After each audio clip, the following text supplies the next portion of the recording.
ہم یسوع مسیح کے عظیم جلالی قدوس اور بابرکت نام میں آپ کی سلامتی چاہتے ہیں۔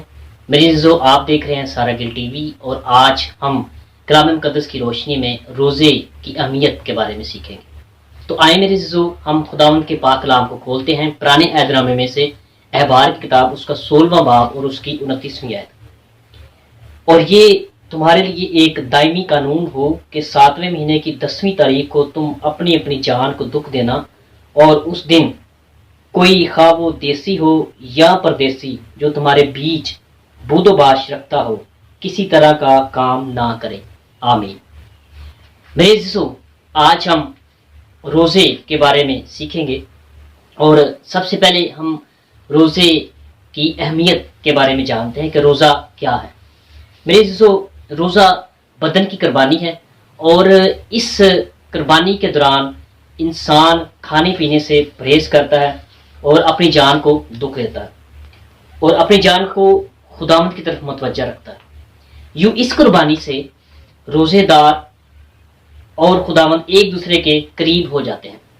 میرے عزیزو، روزہ فارسی زبان کا لفظ ہے، اور عربی میں اس کو صوم کہتے ہیں، اور عبرانی میں اس کو صوم اور صوم کہتے ہیں۔ اور میرے عزیزو، ہم کلام مقدس کی روشنی میں جب اس کو سیکھتے ہیں تو یہ جو لفظ صوم ہے یہ اسم ہے اور مذکر ہے، اور لفظ صوم جو ہے وہ فعل ہے، یعنی فعلی حالت میں ہے، اور اس کا مطلب ہے کہ جس میں کسی کام کا کرنا یا ہونا پایا جائے۔ تو میرے عزیزو، آئیں خداوند کے پاک کلام کی روشنی میں ہم اور زیادہ روزے کی اہمیت کے بارے میں سیکھتے ہیں۔ بہت سے ہمارے عزیز و کرب کا یہ کویشچن ہوتا ہے کہ روزے کے اوقات کیا ہیں۔ تو آئیں اب ہم روزے کے اوقات کے بارے میں سیکھتے ہیں کلام کی روشنی میں۔ جب ہم احبار کتاب اس کا 23واں باب اس کی 26ویں اور اس کی 32ویں آیت تک پڑھتے ہیں تو وہاں پہ ایک پہلا طریقہ کلام مقدس کی روشنی میں لکھا ہے، یہ خدا کا مقرر کردہ روزہ ہے جو شام سے شام تک کا ہے۔ اور دوسرا طریقہ جو ہے وہ بنی اسرائیل کا تھا، غالباً صبح سے شام تک۔ اس کا حوالہ آپ دوسرا سیمول اس کا پہلا باب اس کی 12ویں آیت میں دیکھتے ہیں۔ اس کے بعد تیسرا طریقہ جو ہے یہ آستر کی کتاب میں سے ہے، اور یہ 3 دن کا روزہ ہے، آستر کی کتاب کے 4 باب کی 15ویں اور 16ویں آیت کے مطابق۔ اور چوتھا طریقہ اس کا جو ہے یہ داؤد بادشاہ کا ہے، 7 دن کا ہے، یہ دوسرا سیمول اس کے 12ویں باب کے اندر ہے۔ اور 5واں جو اس کا طریقہ ہے وہ ہے موسیٰ کا جو 40 دن کا ہے، یہ حوالہ آپ کو مل سکتا ہے خروج کتاب اس کا 34واں باب اس کی 28ویں آیت کے مطابق۔ اور چھٹا طریقہ اس کا ہے ایلیا کا، یہ بھی 40 دن کا ہے، اور یہاں پہ یہ حوالہ ہے پہلا سلاطین اس کا 19واں باب اس کی 8ویں آیت کے اندر۔ اور اس کے بعد پھر اس کا جو 7واں طریقہ ہے وہ ہے خدا کے بیٹے خدا یسوع مسیح کا، اور یہ بھی 40 دن کا ہے، اور اس میں یہ حوالہ ہمیں ملتا ہے وہ متی کی انجیل کے 4 باب کی 2 آیت کے اندر ملتا ہے۔ لیکن میرے عزیزو، سب سے جو اہم چیز ہے وہ ہماری لائف کے اندر ہمیں جو روزے کے تعلق سے سیکھنی چاہیے وہ یہ ہے کہ خدا روزے کی مدت کو نہیں بلکہ روزہ دار کی باطنی حالت پر نگاہ کرتا ہے۔ روزے کا عام مقصد ہے خدا کی تعظیم، عزت اور خوشنودی، اپنے آپ کو فروتن اور پست کرنا۔ روزے کا دن جان کو دکھ دینے کا دن ہوتا ہے۔ اگر اس میں گناہ کے لیے اصلی تعصب اور پشیمانی نہ ہو اور گناہ کو مارنے کی تحریک نہ ہو تو یہ روزہ نہیں۔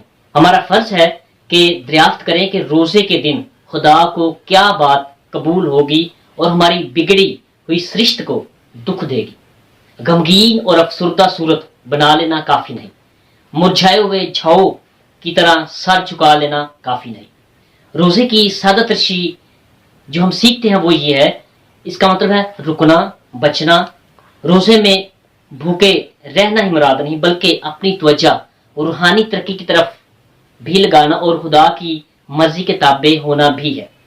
یوں اصطلاحی طور پر روزے سے مراد ایسی عبادت ہے جس میں روزہ دار ایک خاص مدت کے لیے ہر طرح کے کھانے پینے سے گریز کرتا ہے اور روحانی ترقی اور خدا کی مرضی پوری کرنے کے لیے خود کو تیار کرتا ہے۔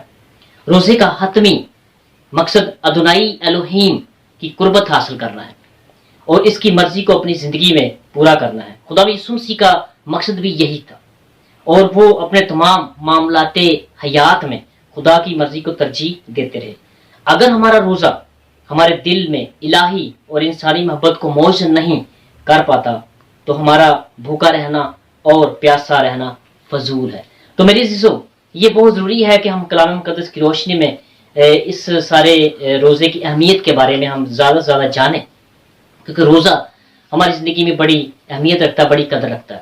تو میرے عزیزو، آئے ایک حوالہ ہم کلام مقدس کی روشنی میں پڑھتے ہیں۔ یسایہ کی کتاب کے 58ویں باب کی پہلی آیت سے لے کے یہ آپ کو اس کی 8ویں آیت تک یہ سارے حوالے ہیں اس کے اندر لکھے ہوئے۔ اور آج جو روزہ خدا پسند کرتا ہے وہ کون سا والا ہے؟ اس کی 6 آیت کے اندر لکھا کہ اب وہ روزہ جو میں چاہتا ہوں یہ نہیں کہ ظلم کی زنجیریں توڑیں اور جوے کے بندھن کھولیں اور مظلوموں کو آزاد کریں، بلکہ ہر ایک جوے کو توڑ ڈالیں۔ کیا یہ نہیں کہ تو اپنی روٹی بھوکوں کو کھلائے اور مسکینوں کو جو آوارہ ہیں اپنے گھر میں لائے، اور جب کسی کو ننگا دیکھے تو اسے پہنائے، اور تو اپنے ہم جن سے روح پوشی نہ کرے۔ تب تیری روشنی صبح کی مانند پھوٹ نکلے گی اور تیری صحت کی ترقی جلد ظاہر ہوگی، تیری صداقت تیری ہراول ہوگی اور خداوند کا جلال تیرا چنڈاول ہوگا۔ آیت نمبر 9 کے اندر لکھا ہے، تب تو پکارے گا اور خداوند جواب دے گا، تو چلائے گا اور وہ فرمائے گا میں یہاں ہوں۔ تو میرے عزیزو، کلام مقدس کی روشنی میں ہم نے آج یہ سیکھا کہ بدن کی یہ قربانی ہے اور اپنی جان کو دکھ دینا ہے، لیکن میرے عزیزو، خدا چاہتا ہے کہ صرف ہم بھوکے ہی نہ رہیں بلکہ اس کے ساتھ ساتھ ہم کچھ نیکی کے خیرات کے کام بھی کریں تاکہ ہمارا روزہ جو ہے وہ 100% ہو۔ تو میرے عزیزو، 100% روزے کے اصول کے لیے ہمیں اپنی جان کو دکھ دینا، اور ابھی جو ہم نے یسایہ کی کتاب کے اندر پڑھا کہ کیا روزہ وہ نہیں جو میں چاہتا ہوں یہ نہیں کہ ظلم کی زنجیریں توڑیں اور جوے کے بندھن کھولیں اور مظلوموں کو آزاد کریں، بلکہ ہر ایک جوے کو توڑ ڈالیں۔ کہ یہ نہیں کہ تو اپنی روٹی بھوکوں کو کھلائے اور مسکینوں کو جو آوارہ ہے اپنے گھر میں لائے، اور جب کسی کو ننگا دیکھے تو اسے پہنائے، اور تو اپنے ہم جن سے روح پوشی نہ کرے۔ تو میرے عزیزو، آسان لفظوں میں ہم یہ کہہ سکتے ہیں کہ جو روزہ ہے وہ بھوکے رہنے کا نام ہی نہیں ہے، بلکہ اس کے ساتھ ساتھ ہم نے روزے کے 100% اصول کے لیے جو بھوکے ہیں ان کو روٹی کھلانی ہے، اور جو ننگے ہیں ان کو کپڑا دینا ہے۔ اس طرح دیگر اور زندگی کے اندر بہت سے ایسے کام ہیں، لوازمات ہیں جن کو ہم پورا کر کے روزے کے 100% اصول کو حاصل کر سکتے ہیں۔ آئے ہم کلام مقدس کی روشنی میں مقدس متی کی معرفت لکھی گئی انجیل کے 6 باب کی 16ویں ایسے پڑھتے ہیں، جہاں پہ خدا یسوع مسیح نے روزے کی اہمیت کے بارے میں ہمیں بتایا اور ہمیں سمجھایا کہ ہمیں روزہ کس طریقے سے رکھنا چاہیے۔ اور جب تم روزہ رکھو تو ریاکاروں کی طرح اپنی صورت اداس نہ بناؤ، کیونکہ وہ اپنا منہ بگاڑتے ہیں تاکہ لوگ ان کو روزہ دار جانیں۔ میں تم سے سچ کہتا ہوں کہ وہ اپنا اجر پا چکے۔ بلکہ جب تو روزہ رکھے تو اپنے سر میں تیل ڈال اور منہ دھو، تاکہ آدمی نہیں بلکہ تیرا باپ جو پوشیدگی میں ہے تجھے روزہ دار جانے۔ اس صورت میں تیرا باپ جو پوشیدگی میں دیکھتا ہے تجھے بدلا۔ روزہ محض بھوکے رہنے کا نام نہیں ہے، بلکہ روزہ رکھنے کے ساتھ ساتھ ہمیں روحانی ترقی بھی کرنی ہے، اور اس کے ساتھ ساتھ ہمیں خدا کی مرضی کے تابع بھی ہونا ہے، اور پھر ہمارا روزہ جو ہے وہ خدا کی حضوری میں قبول ٹھہرے گا۔ تو آسان لفظوں میں ہم یہ کہہ سکتے ہیں کہ روزہ جو ہے وہ بدن کی قربانی ہے، اور بدن کی قربانی کے ساتھ ساتھ یہ روحانی ترقی میں بھی آگے بڑھنا ہے، اور اپنے آپ کو خدا کی طرف متوجہ کرنا ہے، اور اپنا سارا دھیان جو ہے اس کو خدا کی مرضی کے تابع کرنا ہے، خدا کے کلام کی طرف لے کے آنا ہے۔ تو اس لیے ہمیں روزے کی اہمیت کے بارے میں جاننے کی ضرورت ہے۔ اور آج میرے عزیزو، ہم آسان لفظوں میں یہ بھی کہہ سکتے ہیں کہ روزہ جو ہے یہ ایک مسیحی ایماندار کا روز ہی ہے، کیونکہ اس کا تلفظ ہے روز ہے، یعنی روز ہے۔ تو اس کا مطلب یہ ہے کہ روزہ ہماری زندگی میں روز ہی ہے۔ اس لیے میرے عزیزو، ہمیں چاہیے کہ ہم روزے کی اہمیت کے بارے میں جانیں اور زیادہ سے زیادہ نیکی کام کرنے میں آگے بڑھیں، اور 100% روزے کے اصول کے لیے ہمیں خدا کلام کی روشنی میں چلنے کی ضرورت ہوگی۔ خداوند آپ کے ساتھ ہو، خداوند آپ کو برکت دے، آمین۔